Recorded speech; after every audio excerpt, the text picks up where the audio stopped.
Ao Zenmayang. Hey guys, so I typed this up as a response to some comments on another video here on YouTube, and of course YouTube deleted my comments every time. So I am making this video as a response to some of the comments from a video which I will link in the description. Original comments are as follows. So, I guess that's why everyone is racing to buy the J35 because of its outstanding quality. It's of such high quality that the CCP sold it to Pakistan for 50% off with a deferred payment option. In America, we call that clearance. Ha ha ha ha ha. Seriously, dude, just stating examples where Chinese American scientists and engineers contribute to projects doesn't mean a whole lot. Maybe they just checked the calculations. You can check out the military show's video here, and I'll post a link in the comments, regarding why no one wants to buy Chinese fighter jets. Russia beats them in sales almost 10 to 1, and US beats them in sales almost 15 to 1. A Chinese fighter jet just lost a bid to the Gripen also. I think that's a Swedish company. Regarding the C-17 versus the J-20, I did some checking, and to be honest, they seem to be in slightly different classes, maybe apples and oranges. Yes, they're both transport aircraft, but I noticed that the C-17 is bigger, heavier aircraft by about 20%. It can carry slightly less, but it has over twice the range of the Y-20. So basically, the designers of the C-17 probably just designed it around a higher fuel capacity. This really is not a good or bad or better or worse question. It's really more of a what do you want it to do design type of question. Also, it's Marco Polo, not Macro Polo.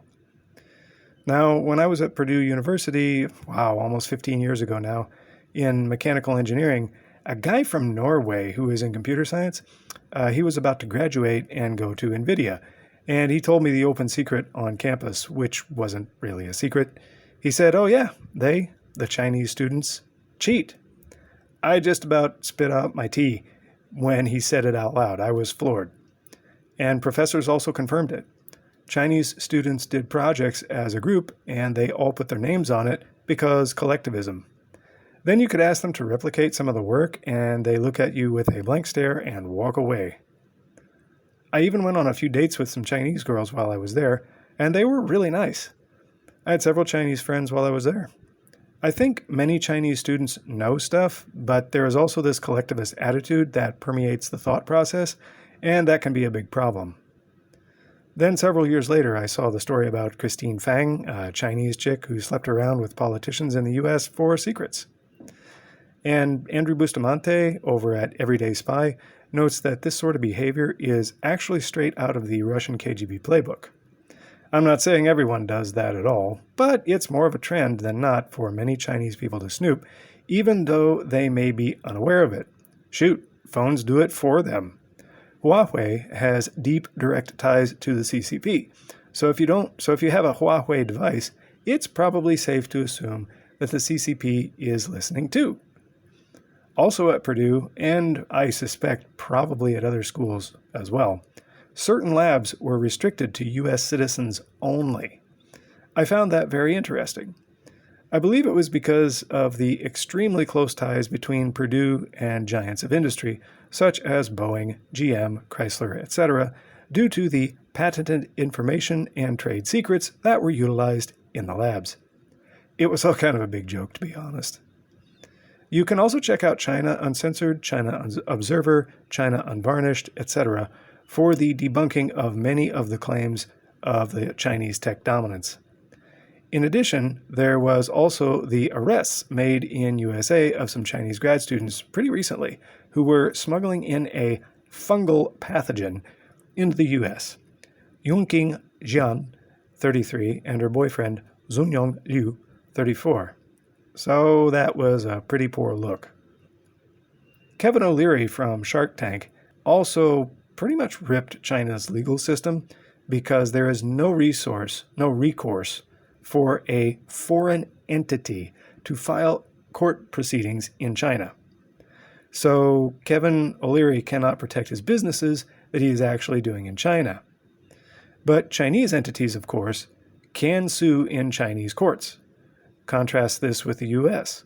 Chinese entities are entitled to legal proceedings under the law, just like American entries.